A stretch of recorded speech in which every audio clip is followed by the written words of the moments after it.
what you can see here is a collaboration between mainstream media and government to smear honest, decent people. Murdoch and this government, I'm afraid, above all Michael Gove, have turned on a section of our society, spread lies about them. It is un-British, and yet they do it in the name of Britishness. For decades, the narrative that we've all become familiar with about the Muslim world is one of paranoia, mistrust, and fear. Despite making up more than a fifth of the world's population, with a long and rich history of interaction and entanglement with Europe and the West, ignorance about Islam and Muslims still largely persists. And rarely are these misconceptions challenged in the public sphere. If Hollywood and the political class are to be believed, then Islam presents an existential and irreconcilable threat to the modern world, and Muslims, wherever they may be, belong to a backward, bloodthirsty, and dangerous civilization, destined to clash with the enlightened, liberal, and democratic West.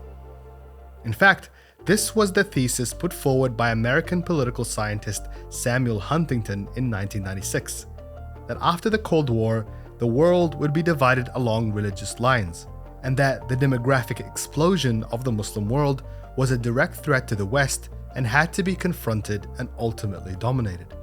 His ideas continue to resonate with how the US and Europe talk about the world today, shaping not only foreign policy, but immigration, economics, and security. But is this how the world really works? And if not, why has this narrative about Islam and Muslims persisted?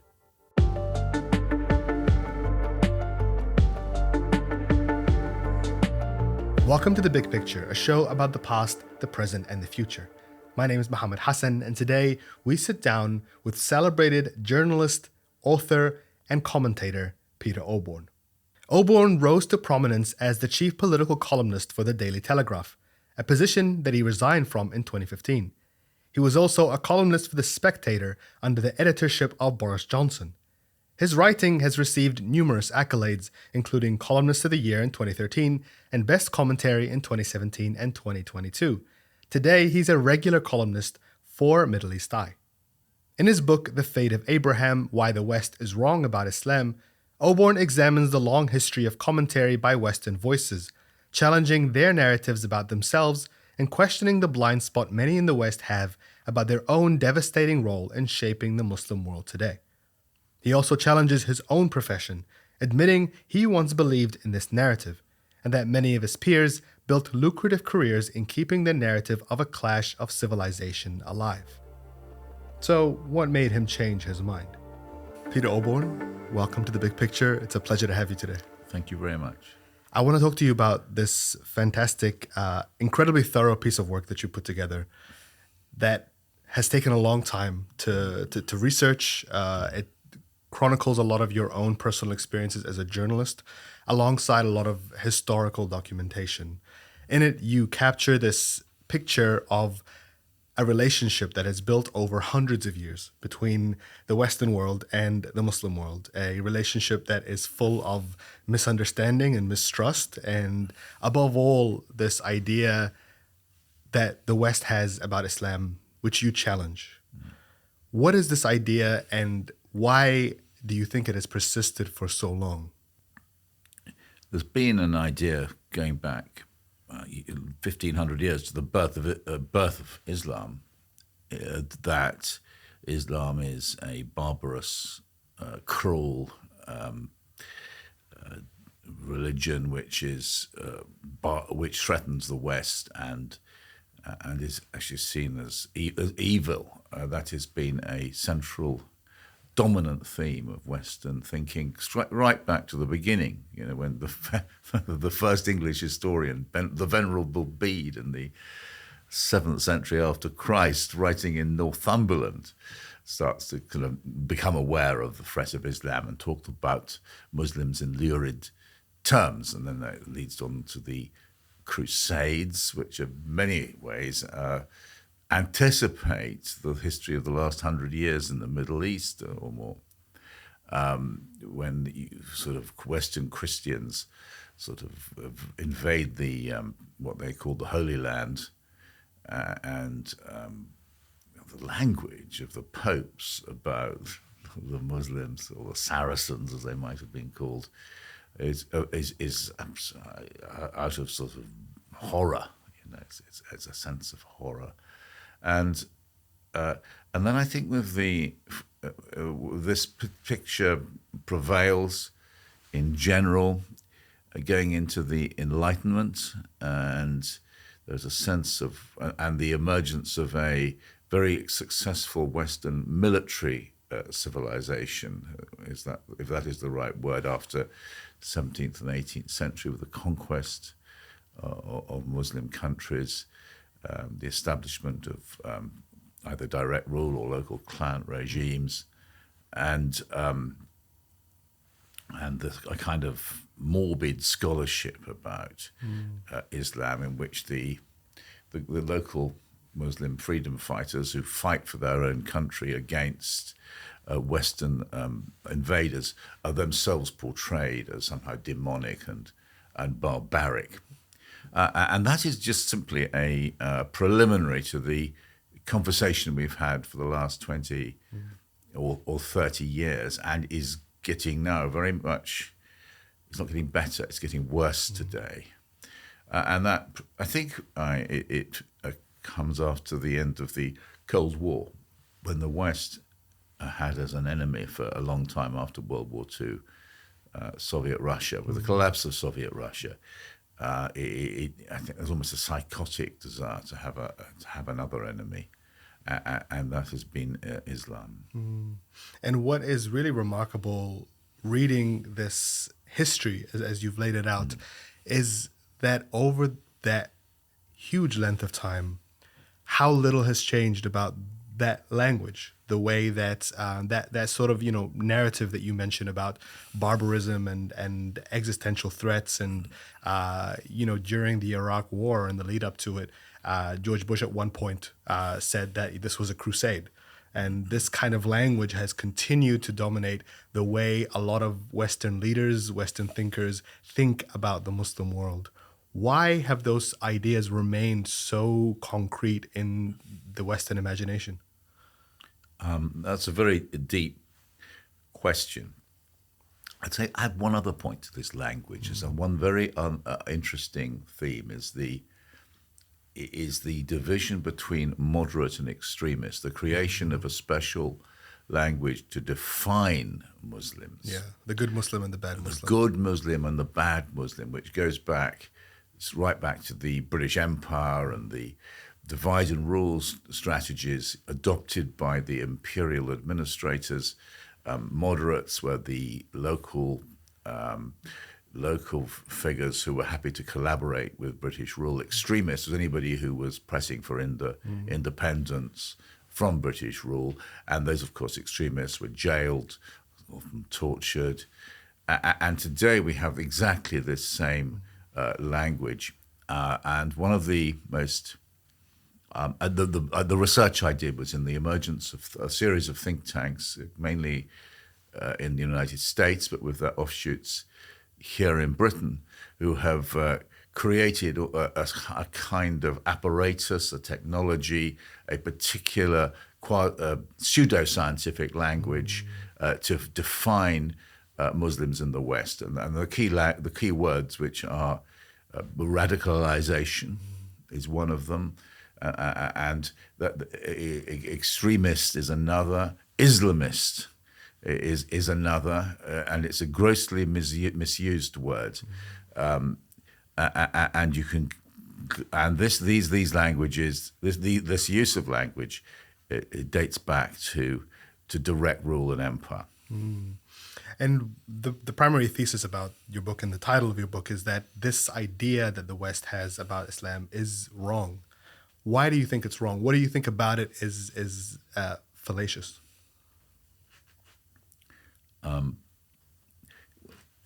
If you study the history of Islam, Islamic civilizations and Islam is one of the among the greatest the world has seen. I mean, it's and the teachings of the Prophet. He's great, whatever your faith or not. He's a great religious leader, comparable. You can talk. Jesus Christ. If you're a Christian, or to Moses if you're Jewish, or to Confucius if you're. He's a great teacher of wisdom and morality. And one of the things I did in the book was to study the teachings of the Prophet and show how they've been quite willfully and deliberately distorted by those who want to misrepresent Islam. But I also show how there's almost an incredible symmetry between the kind of neoconservative warmongers in the United States and some in parts of Britain and elsewhere, and Al-Qaeda or ISIS, who have also twisted Islam, and they both to make it what it is not, which is a violent religion. That has been a fascinating shared analysis between the neoconservatives and ISIS and Al-Qaeda. That there is a shared benefit in both of these groups, perpetuating this idea of a clash of civilization. Yes, that's right. It's very important, and Bin Laden, and you can't help but notice that in the terrible wars of the last 20 years, again and again, you find the United States and Al Qaeda are actually fighting together. Yeah, in Syria. Yeah, and Syria and elsewhere. Yes, Iraq at one stage. Yeah. And this idea of a clash of civilization that you kind of outline, really, the wording of it specifically comes from Samuel Huntington's book, Clash of Civilization, which came out in 1996. It itself was built on ideas of people like Bernard Lewis.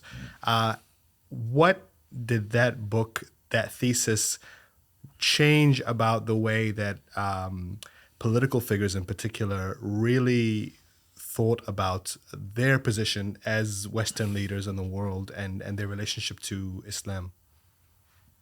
Well, it gave Huntington thesis. Huntington was the great public intellectual university teacher, a student of war and a theorist of war.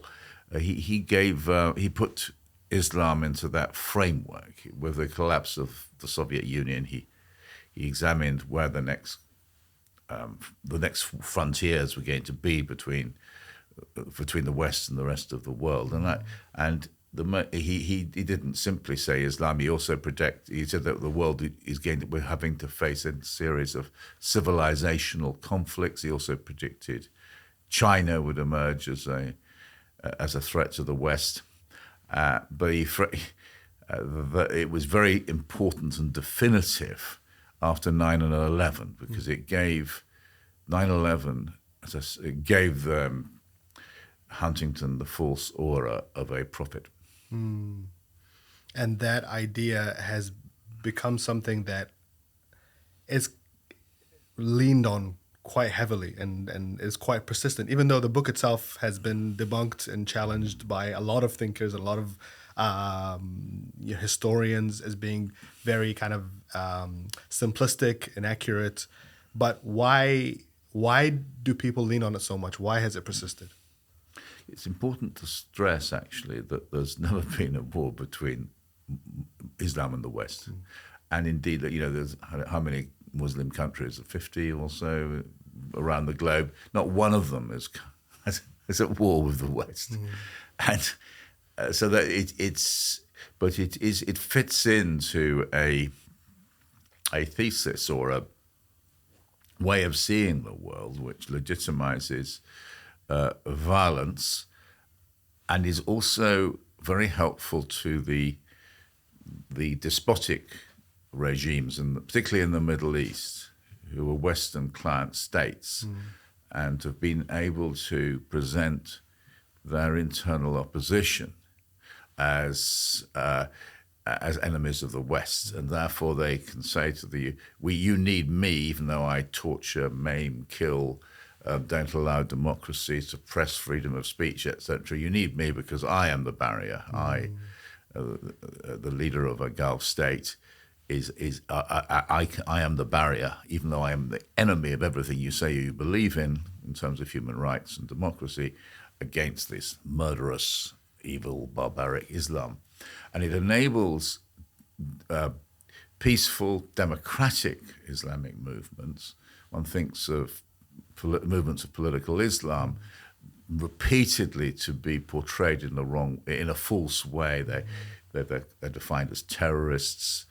They get tortured. They get denied access to public space, and there's almost a shared analysis of these so-called Islamist groups between dictators in the Middle East and these theorists in Washington. That relationship with the dictators is particularly interesting because over the last couple of years, we've also seen this, a lot of these leaders creating these understandings, these pacts with Western leaders that saying, not only am I protecting you from these sort of like extreme, radical Islamic entities that you're worried about, but I'm also protecting you from the kind of demographic explosions of Muslims that you fear. And so you have countries like Libya and Egypt and Turkey creating, signing pacts with Europe and the EU, promising to stem the flow of migrants and to Europe. And does that also fit in with this kind of anxiety that specifically Europe has about the influx of Muslims? At this point, to answer your question there, you have to look at another thesis, which is perhaps related, but is the Great Replacement Theory thesis, which emerges in France about 10 years ago and has been domesticated largely into British politics in various way. The fear that somehow, the fear of being overwhelmed by immigrants.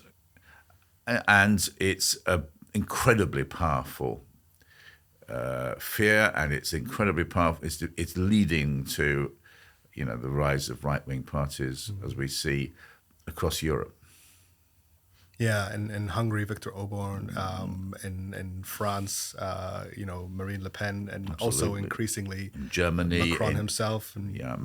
What you have seen is, in order to fend off these right-wing movements, you've seen Macron in France absolutely having run for office as quite a wise, moderate, pro-immigration. He's turned totally, and he's created a coercive environment for Muslims in France itself, and that's in a desperate attempt to maintain his electoral appeal against these mass right-wing movements. And you write extensively about France and its colonial history with North Africa particularly, but certainly with the Muslim world, and describing France as kind of being a little bit different from Britain and the US in terms of their histories, in that France really had a lot more engagement and focus on a lot of these societies that it tried to kind of almost frame and reshape in its own image. But that's, interestingly, when you think about how many, the fact that, 8 to 10% of France's population now is Muslim, and that it has this history, why does a country like France continue to act as if it has no relationship to the Muslim world, or that Islam is this very alien, very foreign thing that it doesn't understand, that doesn't really want to understand? You have to go back to the French Revolution for this. The idea of laïcité, which is quite hard to translate. It's not just secularism, but it is that religion should have no role in public life. And that emerges from the anti-clericalism which brought about this French Revolution, and became an important movement after 1789, and was starting to be codified at the start of the 20th century. And it has been twisted and mutated in the last 20 years into an anti-Muslim philosophy. It's mobilized and weaponized against Muslims in particular, not against Christians. It's always been used quite to balance, to keep the church out of politics, but it's now being used in order to frame how Muslims should live, what they should wear, and in fact, in a way, it's brought religion into politics. But that is, so I examined the way in which the idea of laicite has become an anti-Muslim phenomenon. It's a very ugly development, and it's being watched with great interest by leading British politicians. For instance, the policies of Macron have been praised by Tom Tugendhat, our security minister, which is quite menacing because Britain has a very different heritage from France. We actually welcomed, there's a sort of very rich diversity and pluralism at the heart of the British identity and the way in which Britain allowed and welcomed people into this country, whether they were Muslim or Jewish or any Hindu or communist. They didn't have to conform to some set of ideological status or beliefs. They could be secular, and they could, and that was one of the richnesses and the enchantments of British identity, which is coming heavily now under fire, in ways I try to explain in the book, because you've had these basically US-inspired think tanks, of whom the Henry Jackson Society is one, Policy Exchange is another, creating a form of, how should one put it, coercive liberalism, which is being deployed against immigrant communities. And they found a very ready audience in successive Conservative administrations, and before then with Tony Blair and his lot, the New Labour people. And Suella Braverman, for instance, is starting to, the Home Secretary is starting to apply them, and we now have the way that prevent the sort of so-called, counter extremism strategy, which gives the state power to really investigate people's private thoughts and private language. It's often misunderstood. It's nothing to do with actually fighting terrorism or fighting people or dealing with people who've committed a criminal offense. It's based on an ideology, which is that the more Muslim you might become, the more dangerous you suddenly become. And the way it's being twisted and perverted by this Conservative government in order to change the definition of extremism. Because the only people who it rather annoyed the Conservatives, particularly the right wing of the Conservative Party, by looking at far-right extremism, or what they called far-right extremism. But not enough at Islamism. The Muslim, in other words, Muslims. It's the scare. It's a scare word for Muslims, really. Islamism, I think, what we very underreported in the British press, but it was a very interesting moment 2 weeks ago in the House of Commons when Suella Braverman, the Home Secretary, in a discussion of the prevent strategy, suddenly said that Douglas Murray, who's a neoconservative sort of public intellectual, was a mainstream and decent person, and he should not be seen as an extremist. Now, this is a very significant thing to say, because in his books, really, he's the primary Douglas Murray domesticator, one might say, of the Great Replacement theory. And he is on record as saying the most frightening things about Muslims. And yet there is now an official statement from the Home Secretary that he's moderate, well, he's mainstream and decent, whereas somebody who, under the prevent strategy, somebody who wants to bring Islam into politics is now seen as an extremist, as far as I understand it. Now that's frightening. It's not fair. We have had in Britain, one of the things which means it's rather wonderful to be British is that we have this one great tradition of free speech. And so long as we're within the law, we can say what we say, even if we disagree with you. I don't mean I may disagree with Mr. Murray, for instance, I do, but I accept his right to say the things that he says, unless they become hate speech or they become dangerous to public order or they inspire violence.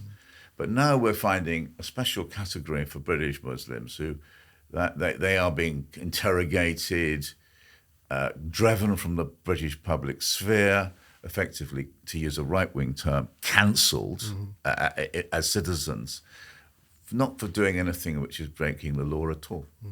This is a very sinister new security environment which has been deliberately sculpted by the Conservative government, fully supported, as far as I can see, by the Labour opposition. And it's very un-British. And that's, as a non-British resident myself, this is one of the contradictions that I observe about the UK and its relationship to Muslims, is that on one hand you have, it's hard to overlook the fact that you have a British mayor of London, and you also have a British First Minister in Scotland, and you have a lot of very senior political figures over the last couple of years who have been Muslim, from Muslim backgrounds.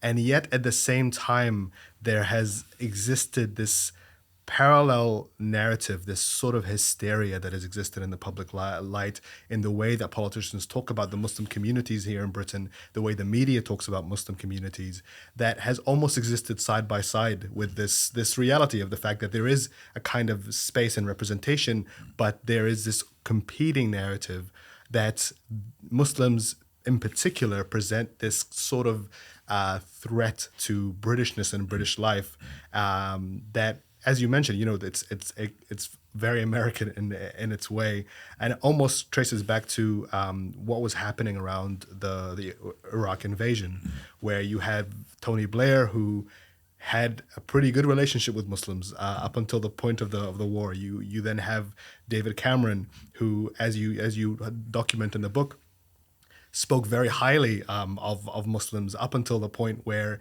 his government started changing its way, and then I think up to a point where he comes out and publicly says that multiculturalism has failed in Britain. What happened around the Iraq War that changed this kind of narrative in British politics? The narrative was already changing ahead of the Iraq War, but what the Iraq War, the 9/11 and the Iraq War created, and it's perfectly natural. You've got to accept that there were, the attack on the Twin Towers created a fear of Muslims, fear of Islam. There was a sense, is there going to be an attack here in Britain? And there was the terrible events of 7/7 and other attacks on British soil. Now,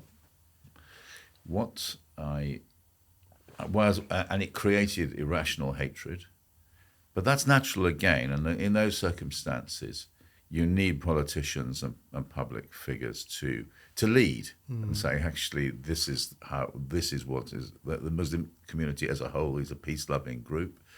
And of course, anybody who commits a violent act or a terrible act of terrorism like 7/7 is going to be punished. And we do need to have a strategy to deal with it. The problem is that it's been used to stigmatize an entire community.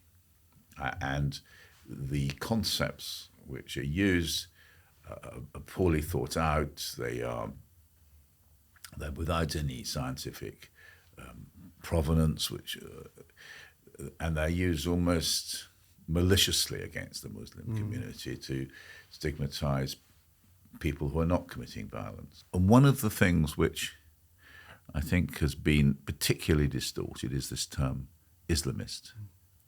Now let's talk about the Muslim Brotherhood in Britain, for instance, which very respectable body, which you can argue that it's a patriarchal, maybe, so it's male dominated, but it doesn't. I would read it as a prophylactic against violence. People. It gives public space for young men and women to interpret the world. But when if you look at the statements made by Cameron as Prime Minister, Tony Blair, Boris Johnson, they use the term Islamist to apply to not just to political Islamist movements which are democratic and peaceful, but also to AQ and to ISIS. And so it's suddenly wrapping up poisonous groups like Al-Qaeda and ISIS at the same time, in the same phraseology as the Brotherhood or Ennahda in Tunisia, etc. And that's reckless and irresponsible. Islam is a peaceful religion, and to use this term Islamist to inspire suspicion and fear of our fellow citizens is reckless and irresponsible, and that unfortunately has become part of the language of the governing elite now in Britain. I do find it problematic, to say the least, that the most senior public figures who have been given the role of monitoring Muslims are connected with the Henry Jackson Society and themselves have a record of making comments which hint at the Great Replacement theory. William Shawcross is one example. He was given the role of reviewer of Prevent, which is basically saying what it's okay for a Muslim to say and do or isn't, and it could have been given to a respected civil servant. It's given to a journalist, the biographer of Rupert Murdoch, notorious for his anti-Muslim actions and commentary.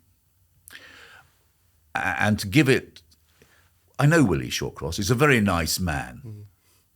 And his father, hugely distinguished prosecutor at Nuremberg. But he should never have been given that role. And it sends a terrible message to Britain's 3 million Muslims that somebody who isn't on their side and sees them as a threat is being given the role of saying what's on and what isn't on. And the same is true of the Commissioner for Counter-Extremism.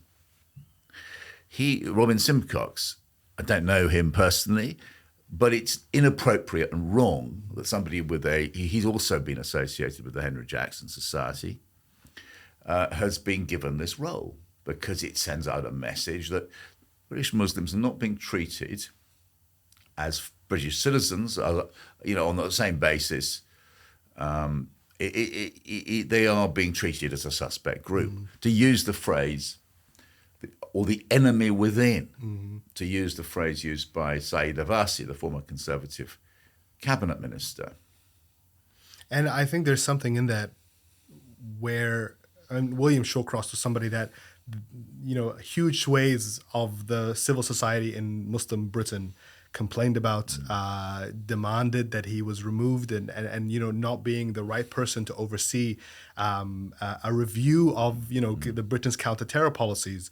But there is something of a pattern over the last 2 decades where these policies that have predominantly and disproportionately targeted Muslim communities in Britain, in Europe, in the US, were shaped and spearheaded by these think tanks. And you mentioned, Policy Exchange and the Hindu Rejection Society, and in the U.S. is very similar, but particularly that these policies that affect Muslim communities were not shaped by Muslims, were not shaped by Muslim voices, and that instead they were shaped by people that have become these sort of experts on Islam and Muslim societies that are particularly not Muslims. And it's almost as if that Muslims aren't to be trusted with being able to be honest and transparent about how to deal with these issues in Western society. Yeah, there is, of course, a category of good Muslim, to use a phrase, who will utter the words which are scripted for them or suit the governing ideology of our time. So there's a chapter in this book on the Quilliam Foundation, which is set up with, I think it looks like intelligence community support, Whitehall support, and is put there to show that Muslims do support the policies of the government. And of course, the Quilliam has now been dissolved. It became associated with Tommy Robinson. It sent letters to Whitehall in which it attacked fellow Muslim organizations, and these fake organizations like Quilliam, I'm afraid, was, and numerous other rather opaque organizations funded ultimately from Whitehall, claiming to represent Muslims, which do not represent the Muslim community at all, as far as I can see, but they get funding, and of course they get special, their spokespeople get special access to the BBC, to approved media channels, and that's all wrong. It shouldn't be happening. And we shouldn't be saying to a very large number of our fellow citizens that you're not wanted. Your voice can't be heard, and we have and some secret group in Whitehall is going to decide which Muslim is going to be allowed to represent the Muslim community. Can you walk us through what an organization like Policy Exchange is, and how it's been able to build this relationship between both the media and the government here in the UK? Yeah. I'd say that Policy Exchange is the most successful, formidable, intelligently run think tank, if that's what it is, in Britain. It's had a huge effect on the way we're governed. And let's say, first of all, it's not just on Muslims. I mean, policy after policy, which is implemented by government ministers, have been dreamt up by Policy Exchange. It almost provides an alternative civil service now, because you will get a researcher from Policy Exchange goes in to become a special advisor to a minister, then come back as what they call a senior fellow of Policy Exchange, and then they'll go into government maybe as an MP. Rishi Sunak, for instance, worked there for quite a long time, and so the enormous number of ministers. Michael Gove was I think he might have been an early chairman. They got unparalleled connections in the press, so they can spin an op-ed. They can give a line to take for a minister, and I, in many ways, I don't like the way that they have supplanted the traditional role in that sense of the old civil service, where people didn't come from a particular ideological place, but they knew the subject. They were experts, which is of course something which is held in contempt by the Michael Gove tendency. And I worry about this because nobody really knows who funds them. I don't think it's. I think one of the most opaque think tanks, and what that means for democracy. And I think that's, given that they have issued a series of papers defining Muslims in a certain way, using these these new terms of radicalization, extremism, Islamism. They very much believe in good and bad Muslims. And they have no trouble about naming names of who they think are good and bad Muslims. And a lot of their research is, I'm afraid to say, not up to scratch. They recently produced a long document about the Trojan Horse affair, which attacked Middle East Eye and attacked me and others. And we had to. I read it through. It's just full of false statements. They didn't understand the issues, didn't understand the law, and I rebutted in a long article this ridiculous document, which was an introduction by Michael Gove, who continues to reference the Trojan Horse affair as a sort of as an attempt by Islamists to take over Birmingham schools. That's all nonsense. And this was based on a supposed leaked letter that kind of laid out this conspiracy by these school board members, and that turned out the letter itself was fake. It was forged, and no one followed up on it. And yet it had a tremendous impact on both counterterrorism legislation, on education policy, on the way the media spoke about the Muslim community. Yes, that is right. Whereas the book about it, John Homewood's book on the Trojan Horse affair, published a few years ago now, was never reviewed anywhere, and showed that all this stuff in the papers, the newspapers, was false. And the careers of all these Muslim teachers have been wrecked. The school children who had these amazing schools in East Birmingham, the schools have been put under new management and their standards have collapsed, all on the basis of a fabrication promoted by think tanks, by the London media. It's a horrible story. And these lies are still being promoted by Michael Gove, who's a senior member of the cabinet, and others.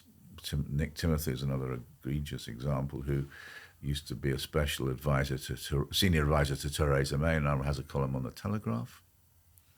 And they won't. I'm very surprised if you're going to be a serious organisation, and you face serious criticism, you should address those criticisms.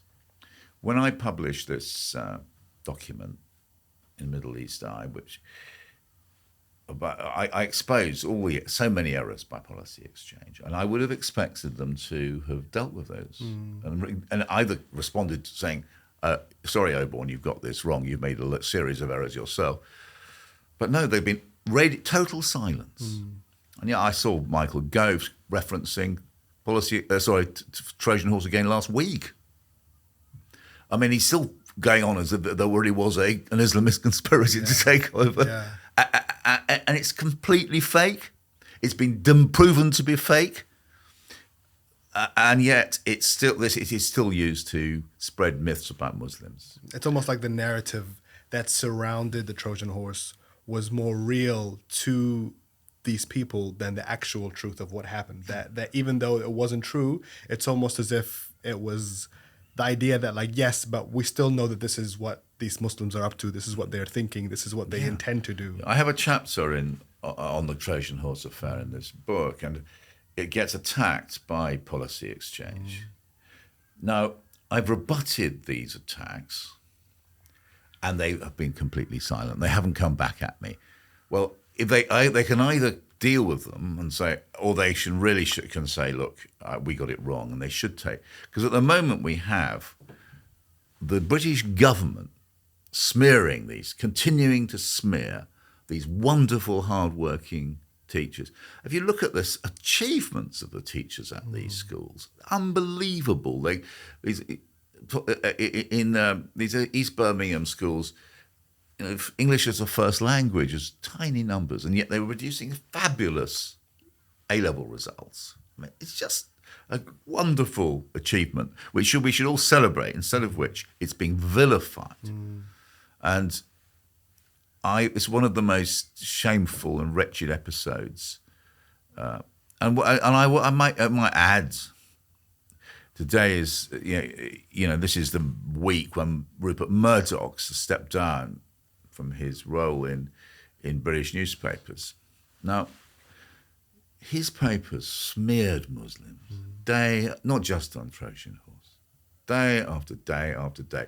Michael Gove, who continues to pump out falsehoods about Trojan Horse, is a very senior member in this government. He's very close to Murdoch. He was a Murdoch columnist.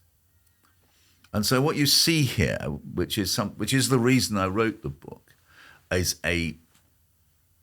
what you can see here is a collaboration between mainstream media and government to smear honest, decent people. And if you believe in fairness, you have to realise that's wrong. It's a betrayal of everything which it means to be British. Britain is about being fair to all of us.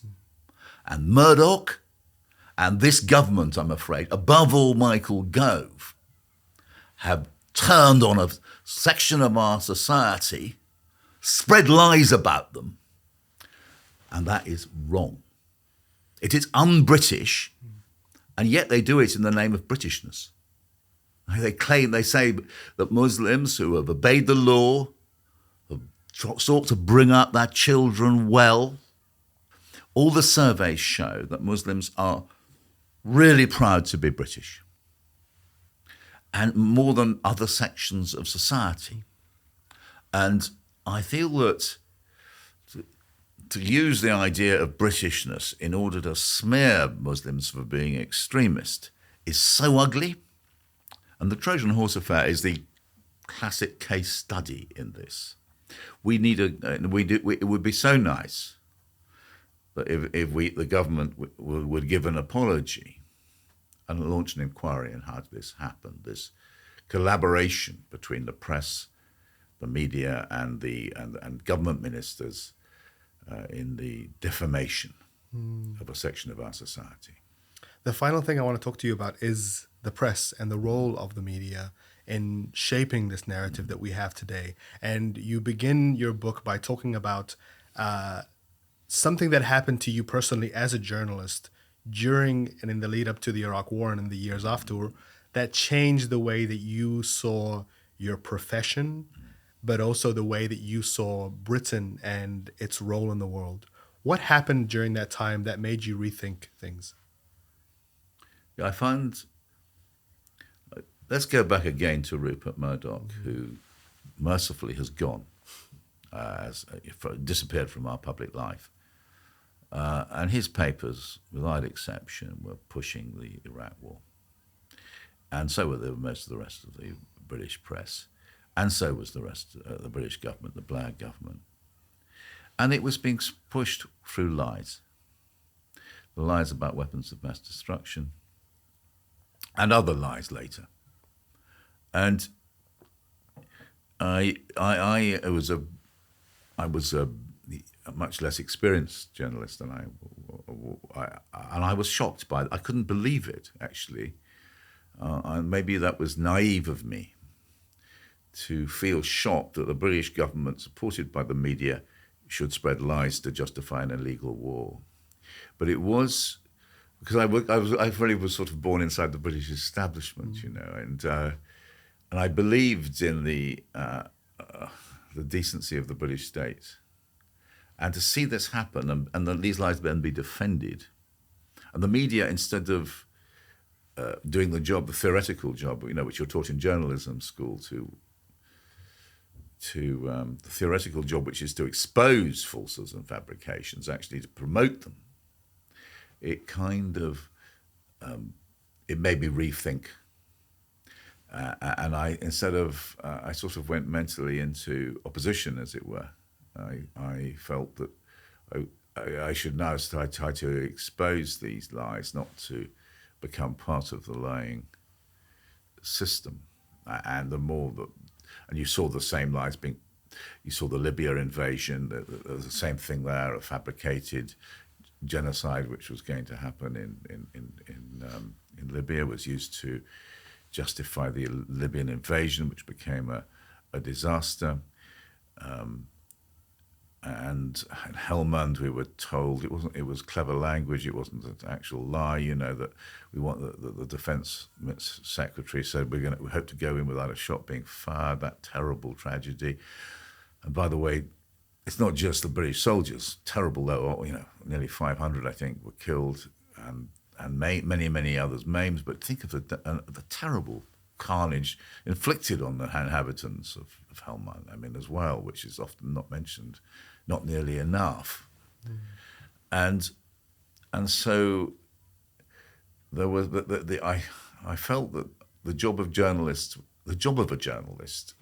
it's a great comment by a 19th century American, a reporter, he said, the job of a journalist is to comfort the afflicted and to afflict the comfortable.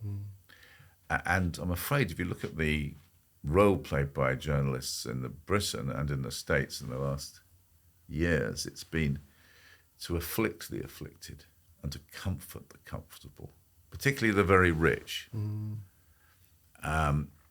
and to demonize the poor, actually to demonize the afflicted. And that is a grotesque misunderstanding. And you said that there's a lot of people that have pursued very profitable careers and ascended to positions of power, whether in the media or in the government, by not challenging this narrative, but by propagating it, and that there's there's a lot of money to be made out of.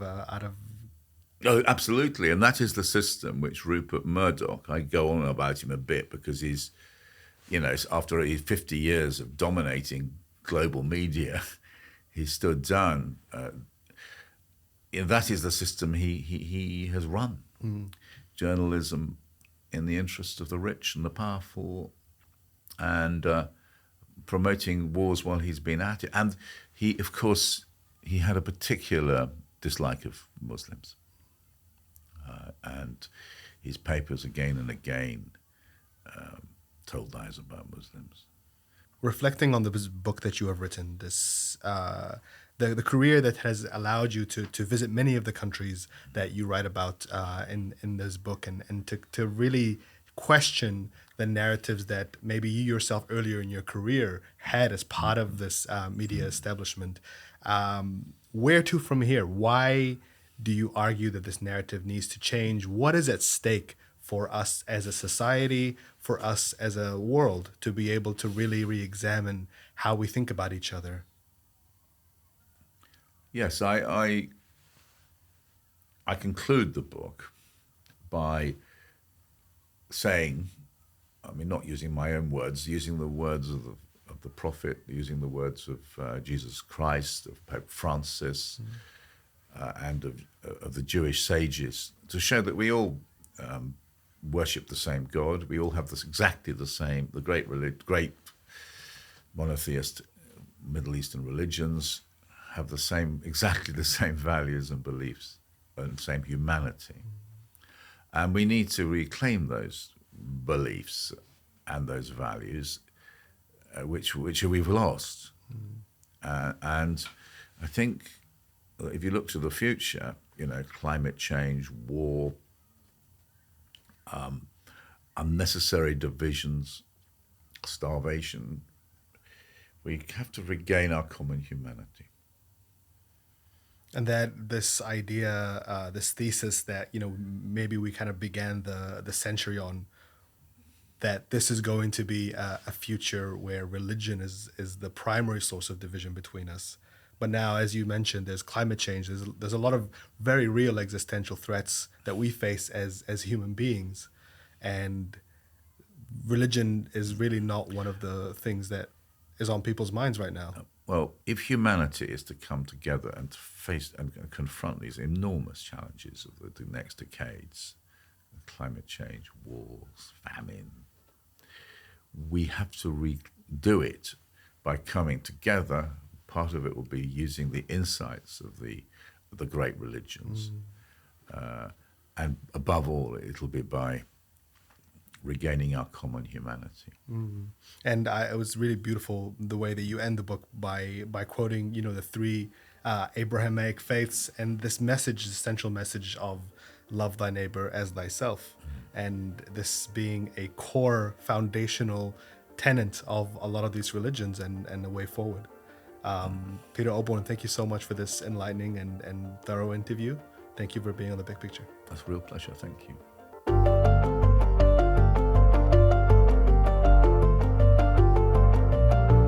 Thank you for watching this episode of The Big Picture, and thank you to Peter Oborne for being our guest today. I urge you to check out his book, The Fate of Abraham. It is an extensive and thorough read about the history of the West and its relationship to Islam.